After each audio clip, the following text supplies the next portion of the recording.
Okay. So as you're searching your topic, if there's anything you realize, oh, there's really not a whole lot of information on this, I'm not sure that that can be our topic, please let me know. We can do some tweaks, or sometimes I have resources of places where you can look for journal articles that you may not have thought of. So please utilize me as a resource so that we can make sure to find something for you guys so no one is too frustrated. All right, so I want to start the class today by going over a small change to our syllabus. So let me share my screen. Okay. I noted it right here, syllabus schedule change, and it's really not a super exciting change.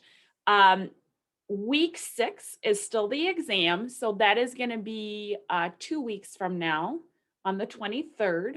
That's right. Yep. Then the following week, I had it as break, and we're not having a break. So instead, we're going to skip to the week below, which was sampling. So that's what we'll discuss during week 7. And then week 8, we're actually not going to be formally meeting in class. You guys are going to do your qualitative research assignment. So stay tuned for more information on that. I'm going to give you guys several options on how you can complete it and what the write-up needs to be like.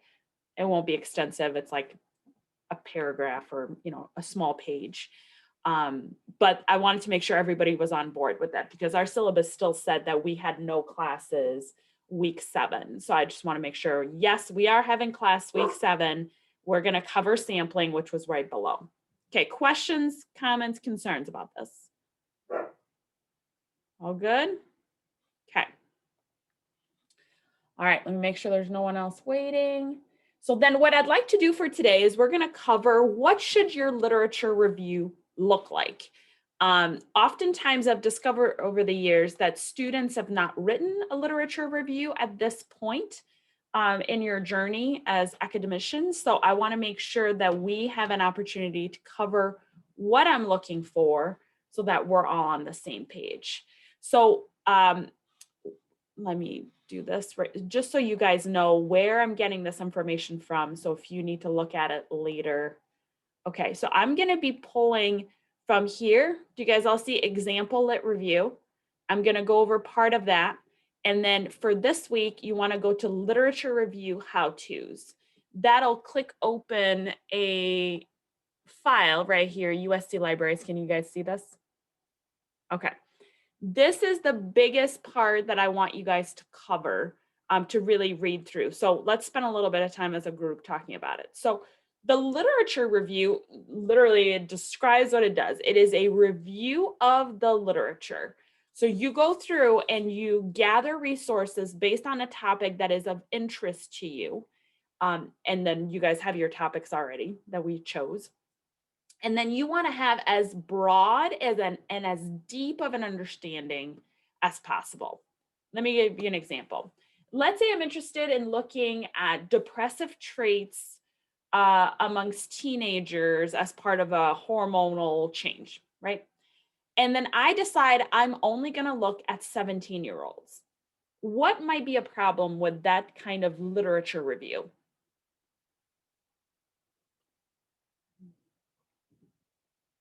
That I only find research that only deals with 17-year-olds.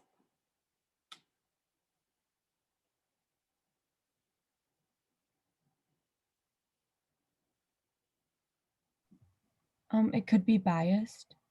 It's biased, right? And is it really a review of the literature of teenagers? No.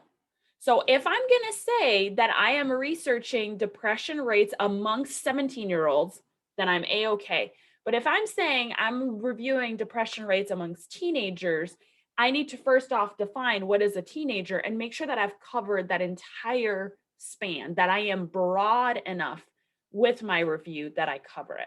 The same way that if I'm going to talk about stress management and I say, what are the tools for stress management? And I only look at research articles from the last year, that would also not be broad enough, right? I need to go back a little bit because there's value in some of the older articles that have come out and what they've discovered. Because people will keep replicating studies, but not ad nauseum. They won't keep like if studies back in the early, late 90s, early 2000s really solidly talked about stress management through music, and there hasn't been as much in the last 15 years, that doesn't invalidate what's happened in the past. Now, in the same breath, if I'm talking about what is people's sense of connectedness when they live far apart, and I only look at articles from the 1970s, that's also a problem, right? Because now I've just gone back in time and I'm not looking at any recent research. If I'm thinking about social connectedness in the 2000s with phones, with the internet, we have way more. So I would be really missing an entire section of what I'm trying to discover about this topic. Okay. So going back to this right here, we want to make sure that it surveys the breadth and depth of our topic through using books, scholarly articles, or other resources that may be salient to a particular issue. Okay. In our class, it's going to be mostly scholarly articles, so peer-reviewed journal articles.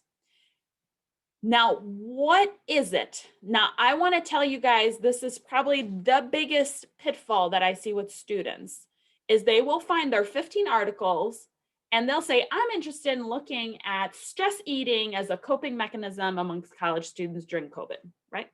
That's what I'm looking for. An article by Wu and Lee, they polled 20 students and they found la la la la la.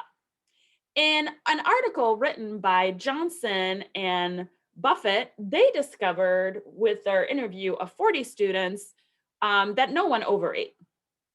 In an article, so you see what I mean? I'm just doing separate summaries, okay?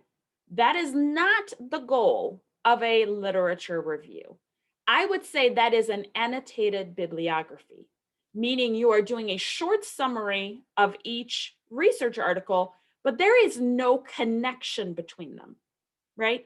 If I just say in this study, la la la la, in this study, la la la la, I'm not integrating any of it. And the goal of a literature review, think of it as telling your reader a story about your particular topic. If you're reading a story, it would not be disjointed. It would be connected and working towards the same goal. Okay. So, there's got to be a summary or a recap of the important information. There is going to be part of it that is summarizing, but it is also a synthesis and it has reorganization with other studies. Okay. So that you are informing your reader about the research that you are interested in.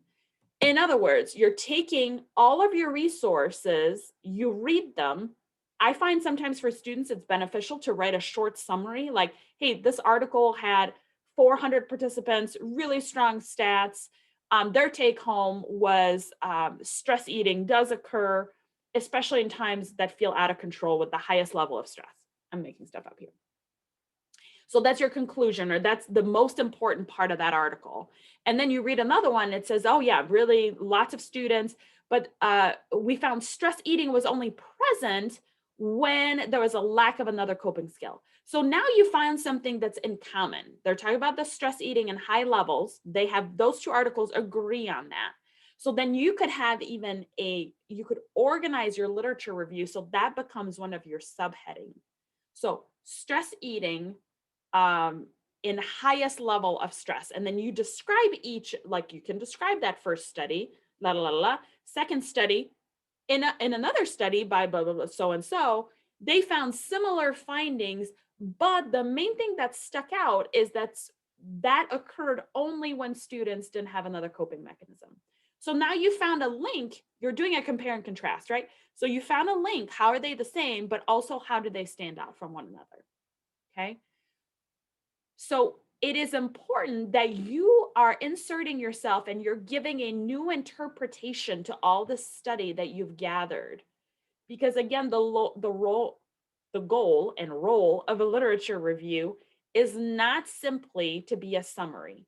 You are inserting yourself as a researcher and thinking critically, what are these articles telling me? And what way are they the same? And what way do they differ? And why do we care about that? How will that inform my specific study?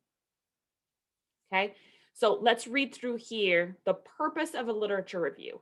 It is to place each work in the context of its contribution to understanding the research problem that is being studied. It's to describe the relationship of each work to others under consideration, to identify new ways to interpret prior research, to reveal any gaps that exist in the literature. I would want to put a big asterisk next to that one, because you'll find all these studies and you'll go, wait, but no one asked about this thing, right? And you can bring that up, bring it to light. To resolve conflicts among seemingly contradictory previous studies. That is another big goal. You may have studies that you're like, wow, I can't include both of these. They're saying the opposite.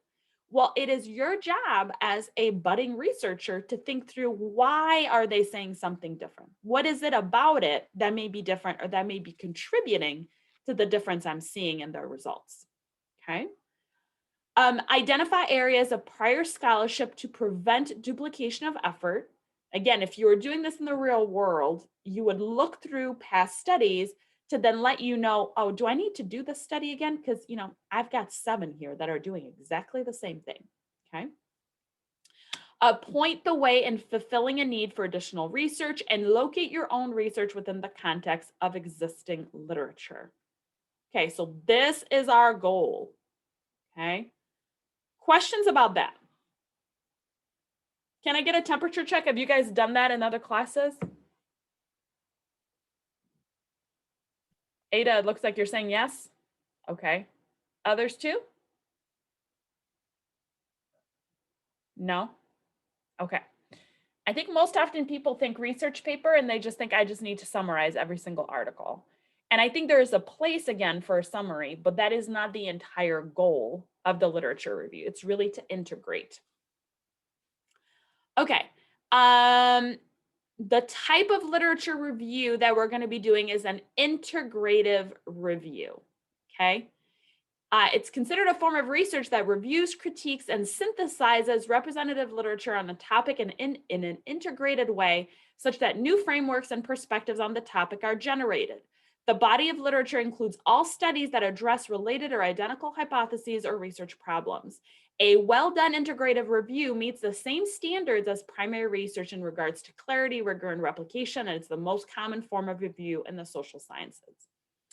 So integrative, again, we're only selecting a few research articles, right? So we can't be doing a historical review. That would be way too long. You'd be finding every single review, right?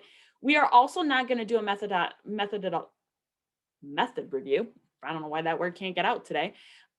Because that, again, the scope would be very different. So integrative review is what we're shooting for. Okay. I want to skip some of that because that is going to be too deep for you guys. Okay. How are you going to organize it? You have a few ways that you can organize your literature review. My recommendation is a conceptual category or thematic organization. So let's go over every one of them. So you could take all 15 of your articles and do them chronologically, right? You could say back in 1987, they discovered stress eating was a thing, right? I think for the purpose of this paper, doing them in order of time and of publication, it's just not as sensical. It doesn't follow what we're trying to obtain. So I think we could skip that. By publication would be to clump together your books, clump together your research article, and clump together other type of resources.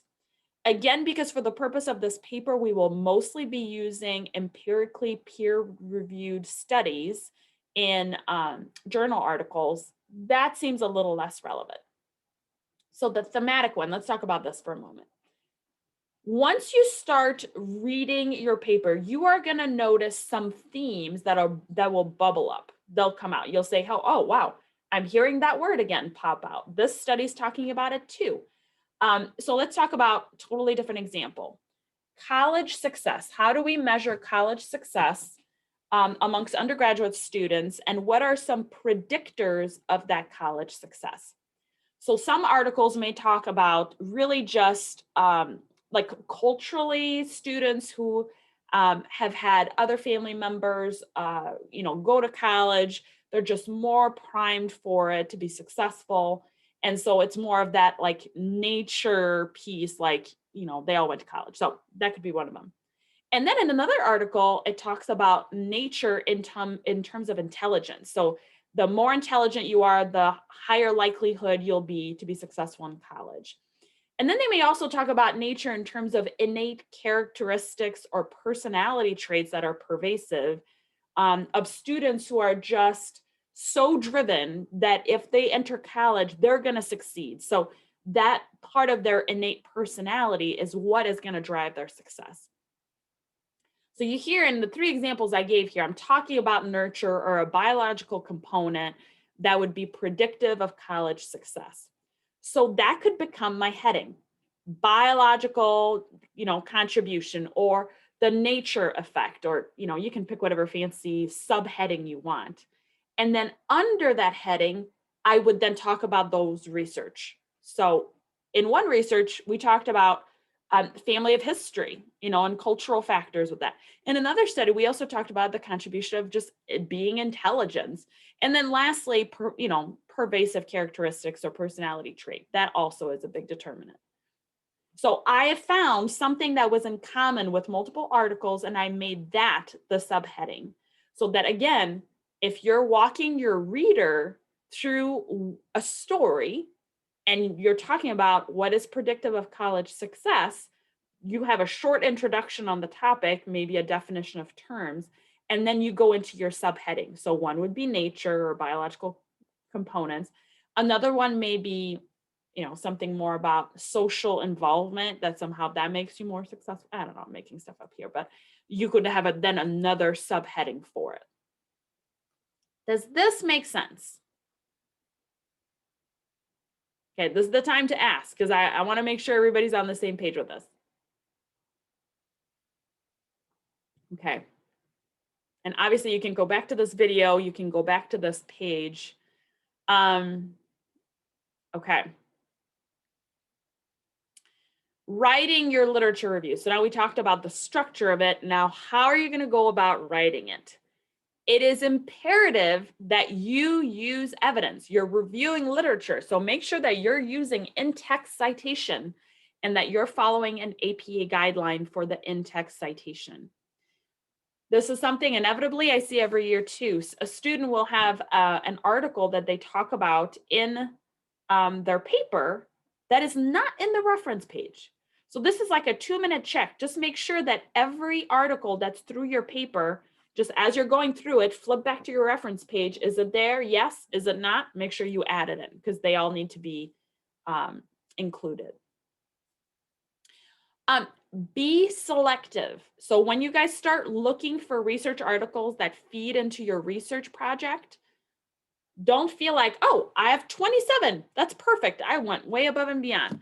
Well, that might be great, but ask yourself if you're gathering 3-4 articles that are really just saying the same thing, at which point just keep the one, right?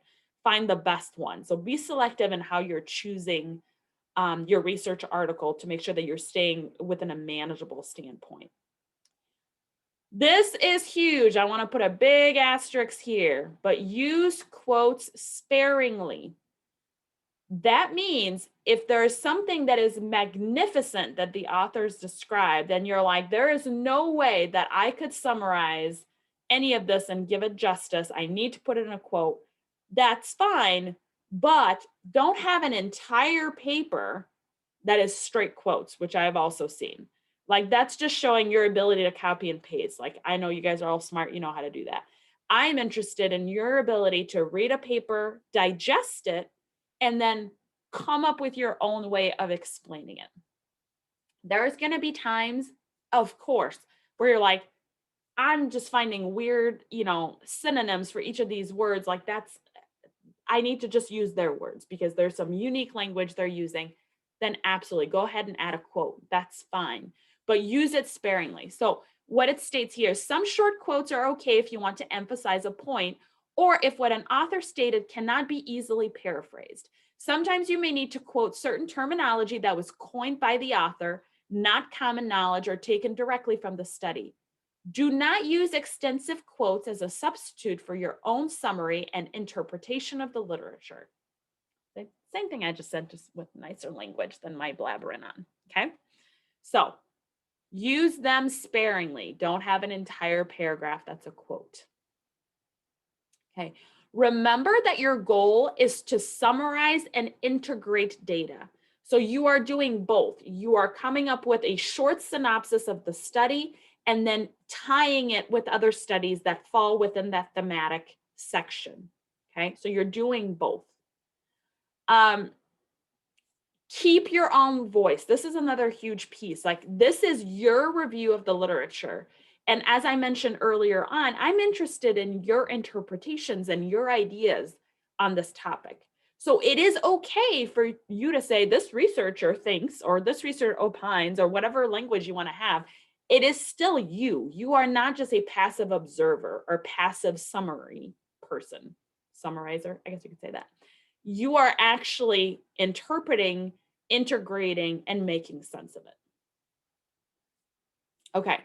And then use caution when paraphrasing. You want to make sure that you're keeping the spirit of what is being shared and not going off the deep end. Okay, so common mistakes. The first one is big. Sources in your literature review do not clearly relate to the research problem. I see this when a student has discovered they found an article and maybe just read the abstract and they thought, oh, that's perfect, that fits. And then as they describe it, they're like, ooh, this is actually kind of not what I thought it was, but they're like, I already am counting it towards my 15, I'm just gonna keep it in there.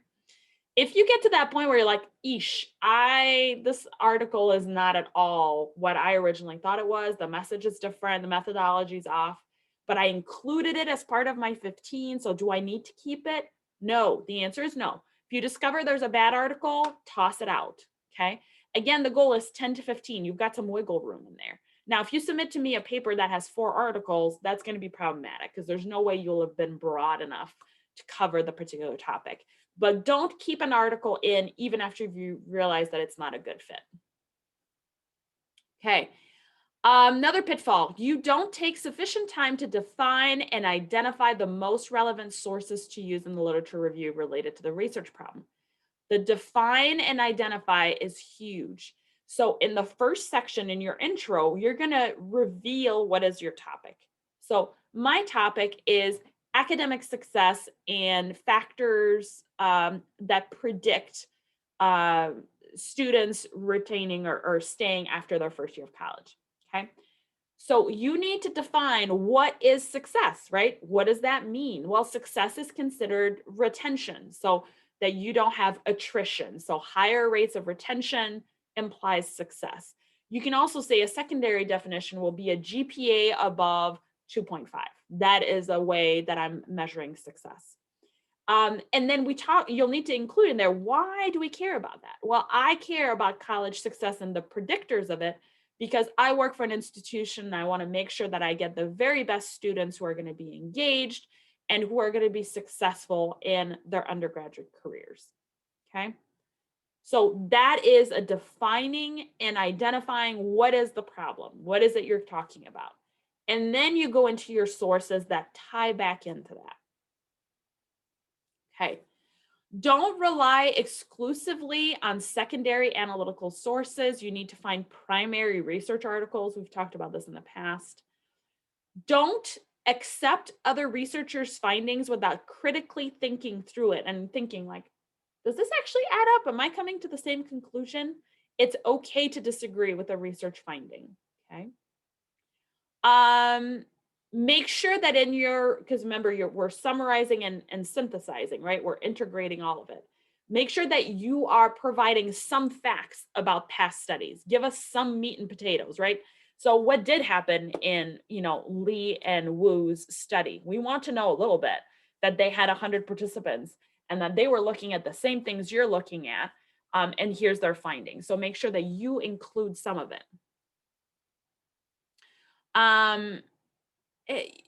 This kind of, going back, so report isolated statistical results rather than synthesizing them in chi-square meta-analytic, I don't know why I can't speak today, methods.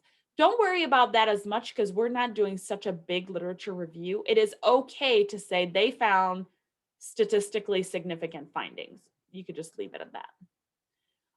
And then don't only include research that validates what you think is going to be the relationship. It's okay to include articles that are not in line with it, and then you talk about why that is.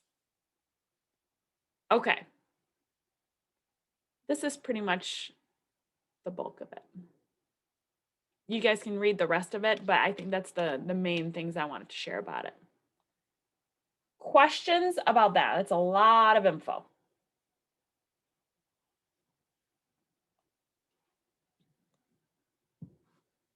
I can't tell if we're having almost like a Monday morning effect where everyone's like, oh, we're still waking up.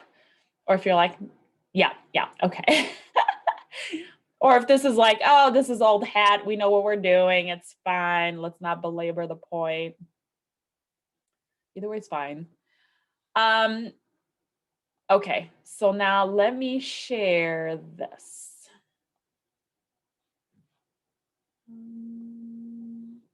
Can you guys see this paper? No. Yeah. Yes, thank you. All right, so this is an example from a student in the past who looked at concussions. So I want you guys to notice several things. First, there is an introduction. That is her description of what is the issue at hand. So concussions in sports amongst professional athletes have long been known to have the potential for serious long-term effects. When looking at the transition period into adulthood and that is college life, the continued brain development that is still taking place into the mid-20s, and considering how much stress typical students are under while they learn to juggle multiple classes and competing demands, it is no surprise that concussions can adversely affect and impact the student's ability to manage stress and anxiety. Okay. This is a short, this second sentence could have been broken up into a couple, but this is a quick intro as to what is the problem. So what does it look like the student is researching?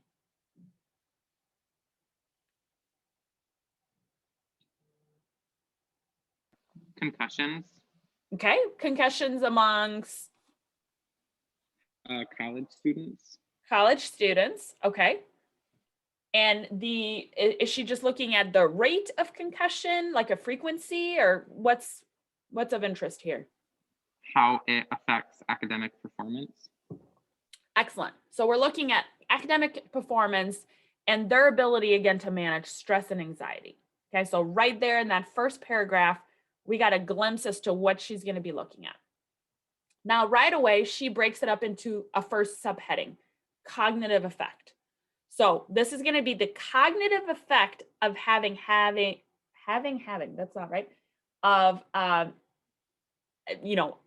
past experience with a concussion. Okay. What are the cognitive impacts? Then she goes into multiple studies and what do they say? Now, what's the emotional impact of a concussion in the past? And here's multiple researchers, and what do they say about it? What are the physical impacts of having a concussion in the past? And here's some additional studies about it, okay? And here it is. Now, this is what I would consider a fairly short literature review. I think usually 4 to 6 pages, she's at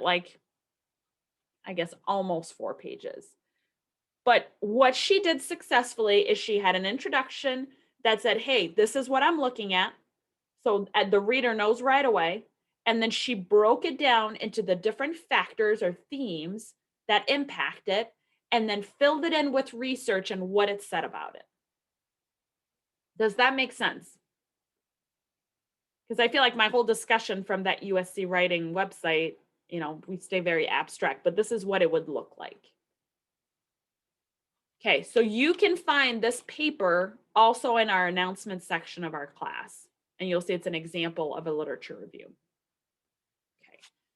As you guys go through it, start thinking, what are those themes that are popping up?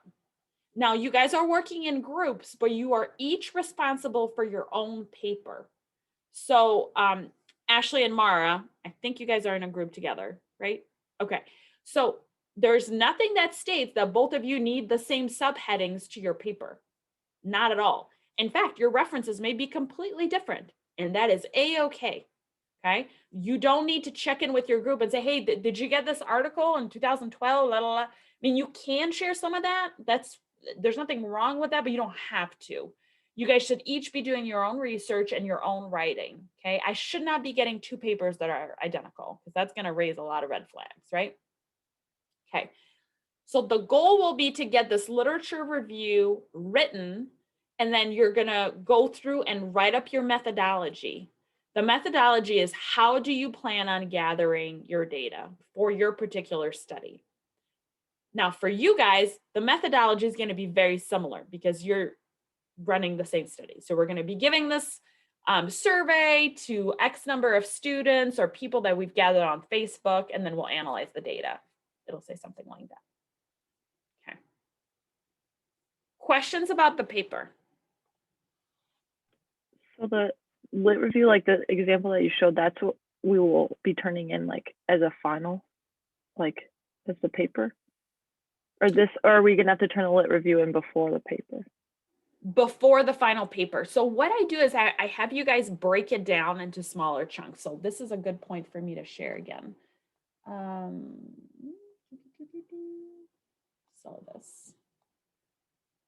Okay, everybody can see this?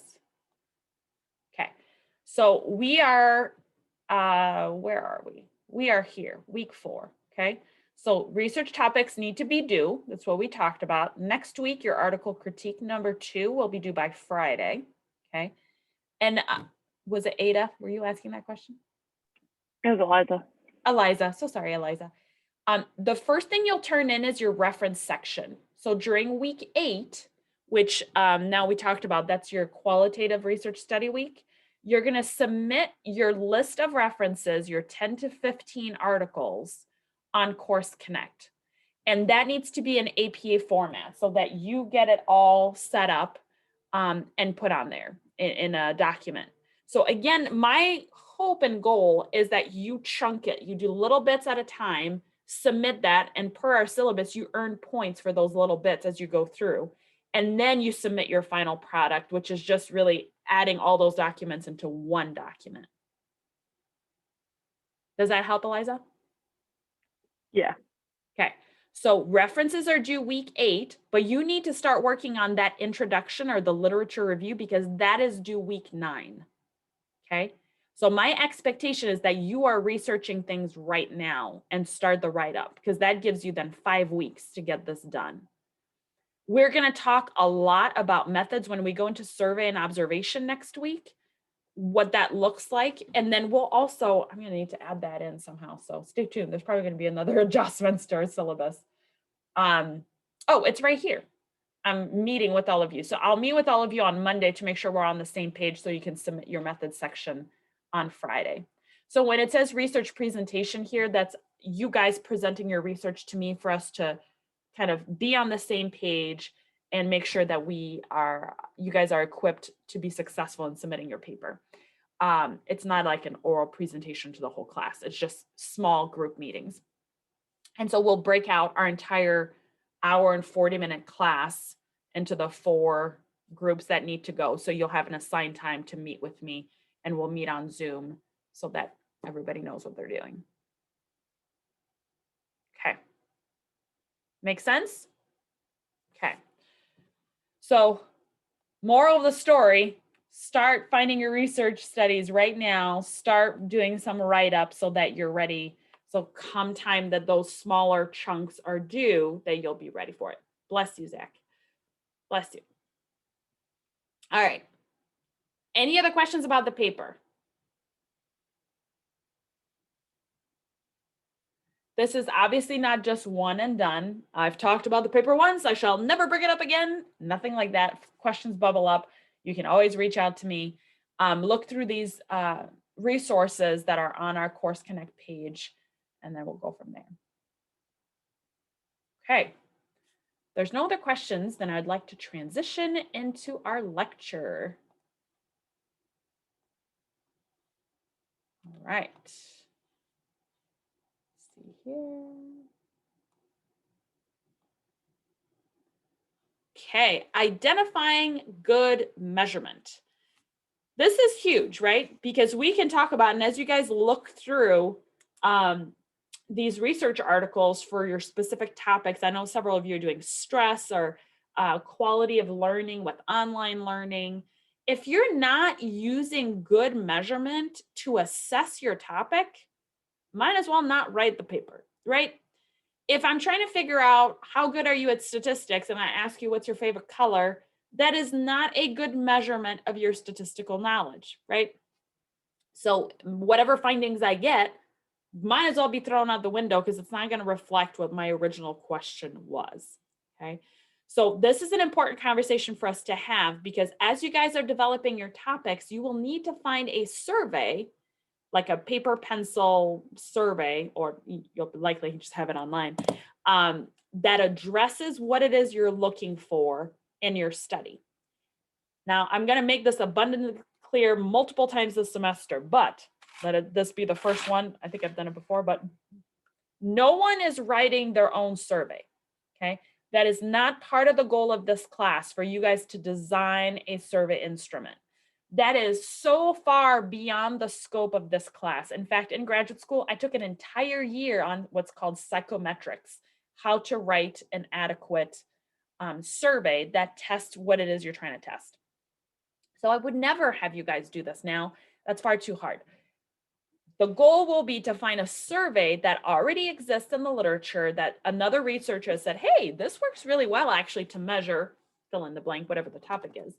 And we will either make adjustments to it. Oftentimes, if there's a really long form, we'll shorten it to the short form so that you guys aren't like, hey, friends from my Facebook group, do me a solid, answer the 700 question survey. No one's going to want to take your survey, right?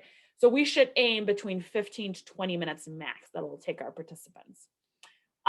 Now, having said that, you are absolutely allowed to ask some demographic questions. You can create those on your own. So what is your gender? How old are you? What's your year in school? What's, something that may be salient. I had students last semester, they wanted to know what's your source of news gathering? Like, where do you find news? And they gave several options. It is fine to design those questions, but I do not want any of you guys to design like a stress scale. How stressed are people? And then if you get more than 10, you're very stressed. Like, no one is designing that. We're going to use something that's already been validated and shown to be reliable in the literature. Okay. So Chapter 5, here's what we're going to be covering. We're going to talk about ways to measure variables. We're going to talk about reliability of measurements. So are the scores consistent? Are we seeing that, sorry about that, it started going. Are the scores consistent across that path? Are they consistent over time or just across people? Is it valid? Does it measure what it says that it's going to measure? And then we're going to look at how to interpret construct validity evidence. Okay. I think this is part of the one we've watched already, the bad science, isn't it? Or was that his other one? Do you guys remember? Let me just take a peek.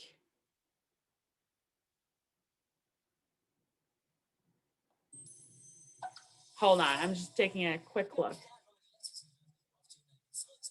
Yeah, so this applies still here, but we're gonna skip it for now. Where did you guys all go?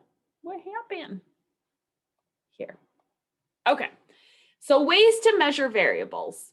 Again, we talked about this before. When we start looking at research, we take a conceptual concept, right? Some sort of abstract thing. So I want to measure happiness, or I'm looking at depression, right? So something bigger, more conceptual, and I need to then operationalize it, break it down in a way that is measurable, okay?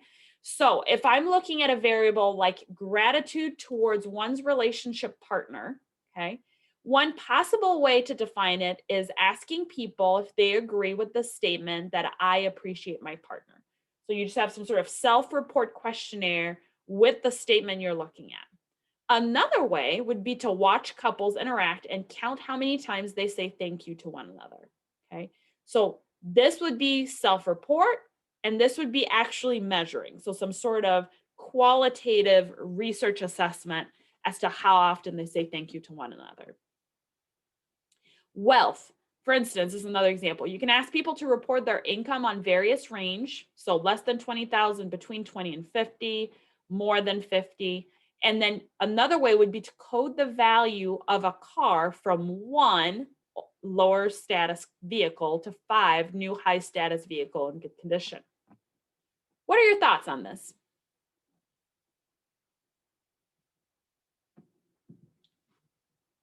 Any of those ways you're like, oh, that's a solid way to do it, or ooh, that seems problematic?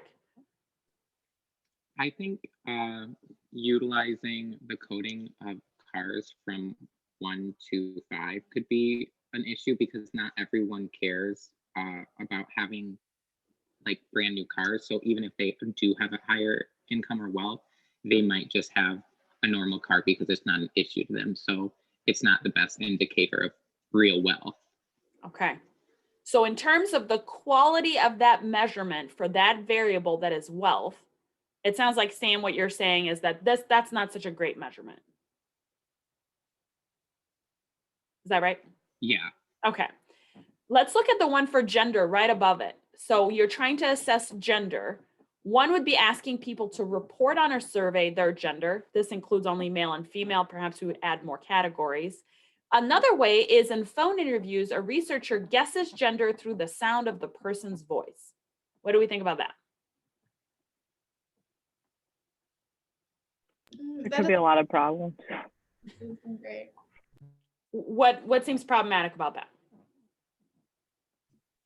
People's voices, are always going to sound like one gender or the other. There could be a lot of, like not good data from that. Absolutely. Yeah, so it's problematic. I mean, there's a huge assumption that comes into that, right?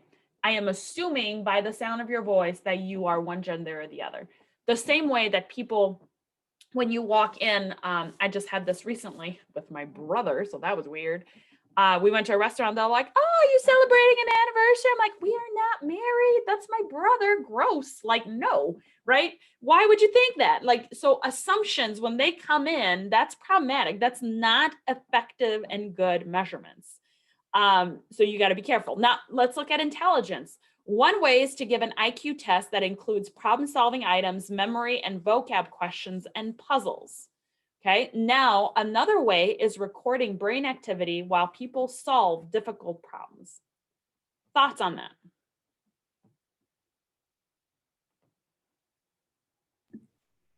I think that would be good as long as we know that what they're measuring is like the right brain activity, like as long as that's solid, like it would be a good way to measure stuff. Okay. Any pitfalls with either one of those? Utilizing IQ tests has come under fire in past years, more so just because it doesn't necessarily encapsulate the intelligence of all people. So it really only measures a certain type, and it also has some problems with being Eurocentric or Western centric, and that might have problems considering who you are studying and what country you're in. 100%. So one of the major criticism of any IQ testing is it is highly culturally specific. Okay. So when I was doing more private practice work, I would give an IQ test quite frequently. And there's a section there on kind of your basic knowledge that's called the information section that would ask questions like, who was the president during the Civil War, right? Now, if you're an immigrant, you may be incredibly smart, but you may not know the answer to that, right? That is very culturally specific. So there's some pitfalls with like an IQ test, specifically if you're looking at non-US born, US raised individuals. Now, the other possible pitfall of brain activity is it's implying that your intelligence is directly linked to your ability to solve difficult problems, right? Now, you may have gathered at some point in your life, you're like, I rock at anything that's nonverbal. Like, give me a puzzle, give me a map. Like, show me those IKEA instructions. I will build anything because I can visualize it and see it and put it together. That may be you. Or you may be like, give me some sort of assignment where I have to do extensive writing. I am really involved with wordsmithing and quite eloquent in my speech. But now doing the opposite for either group is like, eek, I am not good at that. Anybody have that kind of self-assessment or self-awareness? Yes. I would say most people feel that way. They have a strength either in verbal or nonverbal material. So if you're recording brain activity only while doing a difficult puzzle, what might you infer inaccurately?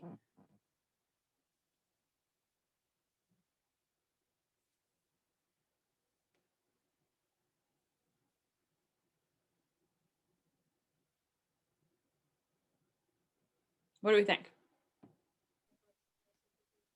A person who just exhibits more exceptional intelligence in other areas with verbals could actually, you could think that they're less intelligent than they are because they're being tested on something that isn't their strongest suit. Absolutely. So again, if you're looking for brain activity that shows that all of your brain is firing, you're really involved with it, somebody who that's not their strength, and that may show smaller activity, may show activity in a different part of the brain that you're not suspecting because they're trying to literally fit a round peg in a square hole, trying to make it work, right? Okay, so again, we've taken broad conceptual kind of abstract concepts, and the way we define it and measure it is going to have an impact on how accurate we are getting a picture of that concept. Okay, so there's 3 common types of measure. When you see a research article, it'll be one of those. So you can have a self-report measure, which would be, here, take a quiz and let me know what you think about that and what's your own personal assessment. You can have an observational measure, meaning you are gathering data from somebody who has witnessed, like we talked about the texting and driving, having a friend in the car, or it could be a researcher that is observing your behavior, like the example earlier, looking at couples and how often they say thank you to one another or express gratitude. Or you could have a physiological measure. So you are then looking at brain pathways.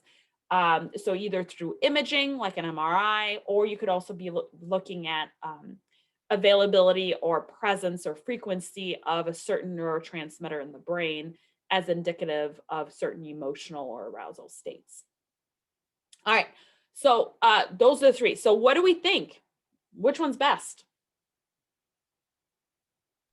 I feel like it really depends on what you're trying to measure. Okay, say Like more we about could, that.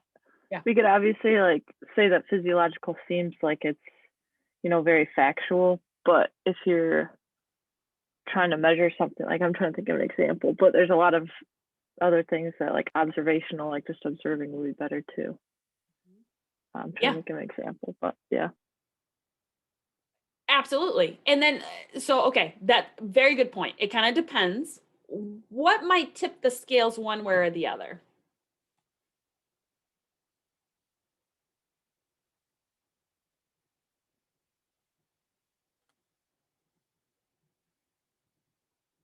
In other words, when you're doing a study, do you sit there and think, well, I could do either of those 3. I could pick any of them and that's fine.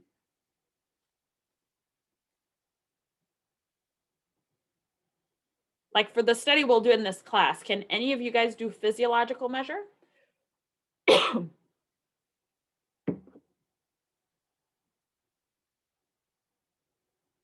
This should be an easy question. No, we can't. No, you can't. Okay. We don't have access to a lab. None of us have an MRI. We're not going to get consent for medical procedure. Like, no, we can't do that. Now, what are some of the reasons? I just listed some of them. Availability. We don't have availability. What might be another reason?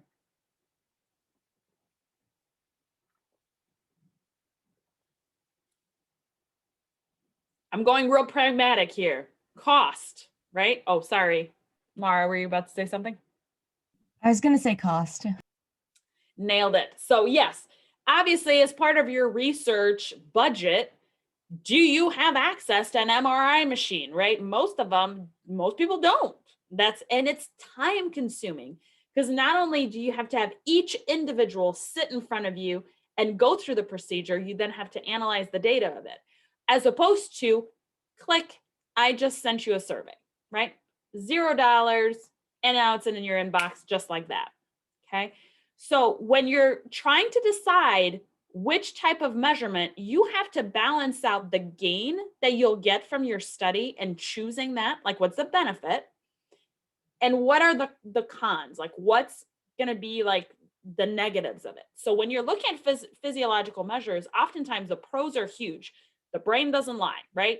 So you're taking out a certain aspect that like a certain amount of error that observational measures and self-report measures inherently have a lot more of. But there's a lot of cons, which is time, money. You have to look, there's going to be a much greater percentage of your participants who say hard pass, I'm not doing that. I'll fill out your survey, but I'm not sitting in an MRI for 45 minutes, right? So your retention rate, your participation rate, that's going to go down too. Now, it's important to constantly be looking at that balance, just like we talked about with ethics, right? You've got that balance you need to figure out, like, do the pros outweigh the cons? And you do the same thing when choosing your type of measurement. Okay. So the scale of measurement is also going to have a huge impact. So you can have categorical versus quantitative variables. So a categorical variable is a level of a category. So for instance, you can have a nationality, a type of music, the kind of people, a phone that people use. So you have different options, right? It's almost like a Likert scale. Their levels are different than one another, but they're not numerical, okay? Versus quantitative, which is going to be coded with meaningful numbers, right? So what is your total score on a Beck depression inventory? That is a number, right? Asking you, most days, do you feel somewhat happy, very happy, neutral, unhappy, very unhappy? That is categorical. So I'm assessing mood or depression, but through a different methodology, right? The scale of my measurement differs. So that's for categorical versus quantitative. Within quantitative, you have 3 subcategories. Again, we talked about this, I think, at the start of the semester, and then obviously you've talked about it in stats.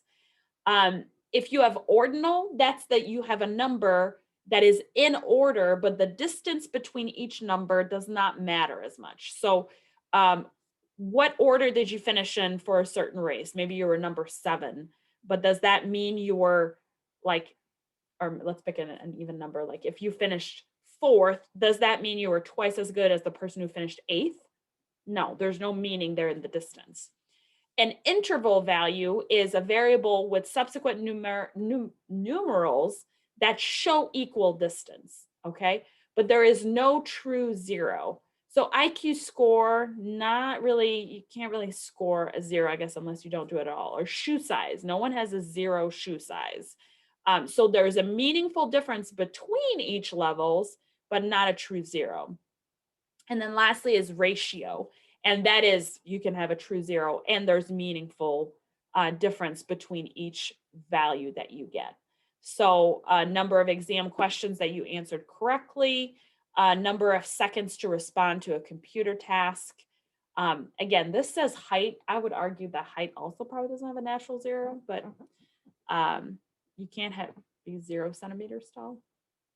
Anyway. Okay, so those are the different types of measurements or scales of measurement that you can have. Okay. Now, reliability. Quick summary. What is reliability? Or what does it mean to have reliable scores? They can be replicated through multiple experiments. I don't know why I'm having a hard time hearing you. What was that, Sam? Is it that they can be replicated? The scores can be replicated through multiple experiments. Okay, so that would be one type of reliability. That's a retest reliability, meaning I can give you the test now and give it to you later, and your score should not be that drastically different from the other. Yes. In the most boiled down version of reliability is consistency, right? So that if you're taking a depression scale that's supposed to look at your levels of depression in the last 2 weeks, if you take it today, tomorrow, and the next day, your score shouldn't be like that, right? It shouldn't vary. It should be fairly stable because you're looking at the last 2 weeks. So that time frame should fit. Same thing with intelligence. Intelligence is meant to be more crystallized, more stable over time. So if you have a new IQ test where 1 week you score in the superior range and the next week you score in the below average range, something is not right. It's not a consistent or reliable tool. So there's different types of reliability that we're going to look at for the semester. And you guys need to keep this in mind because you will need to report on the reliability and the validity of your survey instrument for your study. Excuse me. So in the methodology section of your paper, you'll talk about how you'll gather your data, but you'll also talk about this is the instrument that I'll be using to gather my data. And here are the rates of reliability. So this has been shown with other studies that it is a strong instrument, it is reliable, and it is shown to be valid. Okay, we want to keep both of those in mind. You can use a scatter plot to evaluate reliability. Again, that's looking at more correlational data. You guys are not going to be doing scatter plots, but oftentimes it'll be shown in a research paper that shows, hey, look at this, it's reliable. You can use the correlation coefficient R to evaluate that reliability. So again, you can do reliability between two different surveys that assess the same thing. So in my example about depression, I can have an individual take the Beck depression inventory, right? That assesses how depressed they are. And then some other scale of depression and well-being, but assesses depression. And then I can look at the scores and see how correlated they are. If it is a reliable instrument, they should be highly correlated, meaning if I would be diagnosed as depressed on one scale, does the other scale show the same thing, right? You want reliability across instruments. So that's going to be, one form that you can look at. When you read about it in journal articles, you'll talk about Cronbach alpha, which is shown. Let's see, can I do this? It'll look like this. Can you guys see that? Okay, so that's the alpha, and it'll give you a measure like, 0.75 would be pretty good. Whoops, my 5 got messed up. Okay, so that would be one measure. That's the internal validity, how well it hangs together, that the items you're asking about are all equally predictive to your final score. The Pearson R, which is a correlation coefficient, back up here, we'll look at test and retest, just like Sam was saying. So if I take the test now and I take it again in 2 weeks, is it going to be similar, right? Is it going to be high level of reliability? And inter-rater reliability, this has more to do when you're doing observational data. So let's say Zach and I are standing and we're doing that experiment where we're staring out at couples and seeing how they are showing gratefulness to one another. I'm going to do my own tallies and I'm like, oh, okay, yeah, they just, that looked like they were grateful. He does his own thing. And then we come together at the end and we say, well, what'd you get, right? We want those numbers to be very close to one another. That shows then that our scale of measurement or observation or methodology was strong so that our levels are the same, okay? This is why I love doing the qualitative research piece, because I want you guys to experience that firsthand to hopefully, again, COVID, maybe you can't be with a partner, but it's phenomenal to see like, hey, we agreed on this definition. We said this is what we were looking for. We each measured it. How did we come up with different numbers, right? And invariably, it always happens. People are looking at the same thing, but they interpret human body, nonverbals in a slightly different way, or maybe they were distracted and didn't hear something. This was especially the case 2 years ago. I think we went to Starbucks and there was an issue with a student who, because of their placement away from their partner, so they weren't looking, they were hearing the milk frothing machine more. So it was like, all the time. So they had a hard time hearing what was going on at the cash register. So that made it so that they had very poor inter-rater reliability. But then they had to talk about why is that? Well, because of their placement, their actual physical location where they were doing the observation was problematic. So anyway, I always feel like that's super interesting. Okay, so we talked about these a little bit, but test retest reliability is taking the test at time 1, time 2, time 3, and your results are fairly consistent. Okay, so for instance, if I give you guys an IQ test at the beginning of the year, and then again after, mid-semester exams, and then again at the end of the year, those should all be very similar. Now, we need to recognize test retest reliability is not the same as pre and post test. So remember you guys did a pre-test for this class, okay? Why is that different than test? Like, why is your score going to be different on your final exam or post-test than your pre-test versus test and retest? Because we're learning about the information now. Yes. So that is a huge piece. When people are doing tests and retests, you need to control, that's a word we use, control for any increase in knowledge that could tip the scales, right? Because it would be unfair to say, oh, well, their score went up, it's not a reliable test, when really it's just because there's been the insertion of knowledge. Now, there's a huge thing that goes along with this, especially on self-report surveys, and actually with most instruments except physiological measurements. And that is the practice effect, which says that just having taken the test will inherently make you better at taking a subsequent test. Where do we see that? Where is there evidence of that?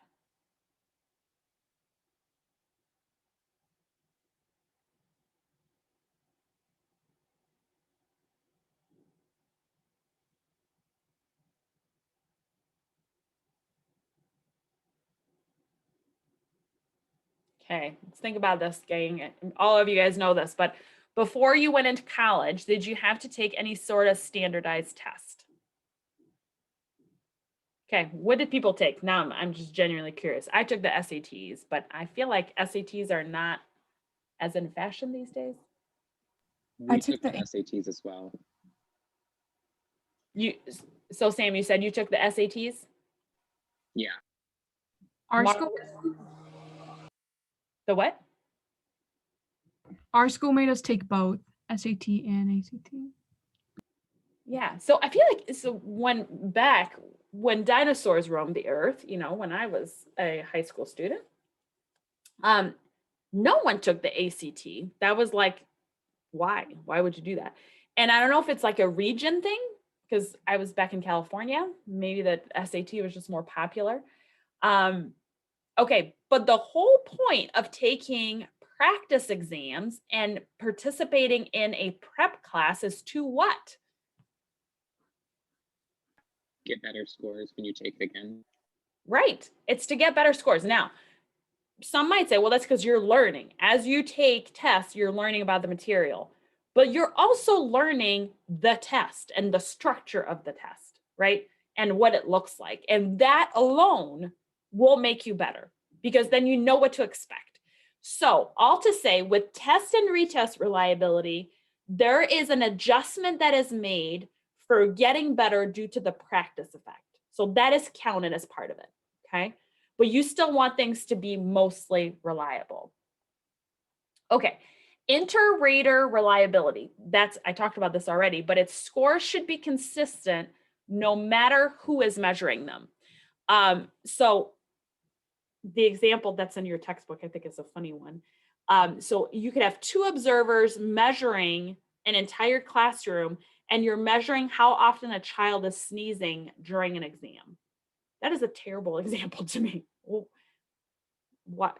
Because how many people are sneezing during an exam? I feel like then you have like an N of like 3, maybe, unless you're like dropping pepper all throughout, which then that's like not a good testing environment. But yeah, Usually we use inter-rater reliability when measuring a behavioral manifestation, something like how often do you smile, or hearing verbal cues, or like being respectful and using manners, please and thank yous. There's another example, I think it's in this textbook, but it's later on, about observing behavior in a hockey, I almost said stadium, that's not right. Arena? No. What do you call it? Arena. It is arena? Okay. Thank you for that. Whenever I go into a sports, I just crash and burn. I don't have the right words. But you're in a hockey arena and you're observing the audience's response. Okay, now that's something you need strong inter-rater reliability, right? So if you're trying to see how often are people like cheering and saying a positive message versus getting angry, how would you measure that?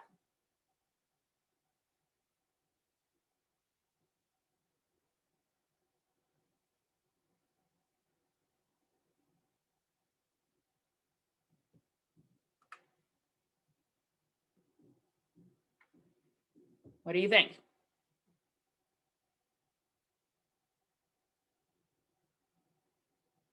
What sort of things, so if somebody is happy, what sort of behaviors and or things that are said would you be looking for?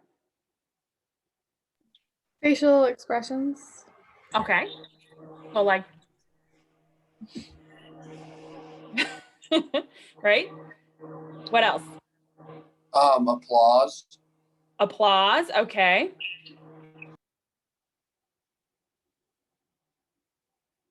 What else?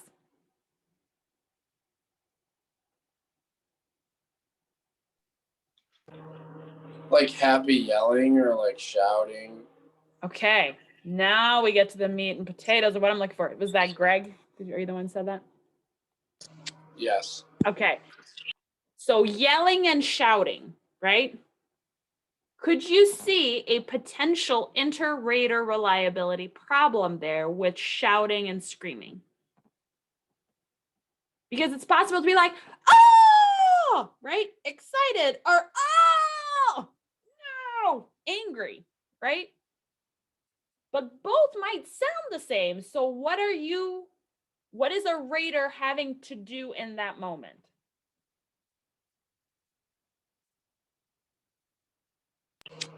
They kind of have to make like a judgment call, like a decision for themselves based Absolutely. So they're making a judgment call. They're seeing a behavior that could be ambiguous, right? And they're having to make a judgment call. That is the biggest area where you will have error in inter-rater reliability, because the lens through which I look at the world may be different than Ada, who's my inter-rater, the other rater for this study, and her lens may be different, and she may hear ah like this and go, oh, that's always positive. That's that's a happy noise. I always think that's happy noise. Where am I like, I wouldn't shout if I was happy. That must be angry, right? So the observer bias comes in and reduces reliability. So the only way you can get really, really good to have strong inter-rater reliability is to define ahead of time all of those behaviors. It's to be super, super clear. So, okay, I'm going to put a tally mark under the positive response when I see somebody smiling, when I see somebody standing up and going like this, right? When I see people clapping, when I say people hooting and hollering, woohoo, yeah, that's all positive, okay? But I'm going to mark it negative if it's got more of a distress sound to the yelling, or if I hear somebody go, no, or their face looks angry, or they start cussing, right? Like that's going to be in the negative. So if you do a really good job at the beginning of your experiment defining each of the categories that you're going to be going through and really making sure both raters are on the same page as to how they'll code it, you will reduce your amount of error and you will have stronger inter-rater reliability, which again is the goal. Okay.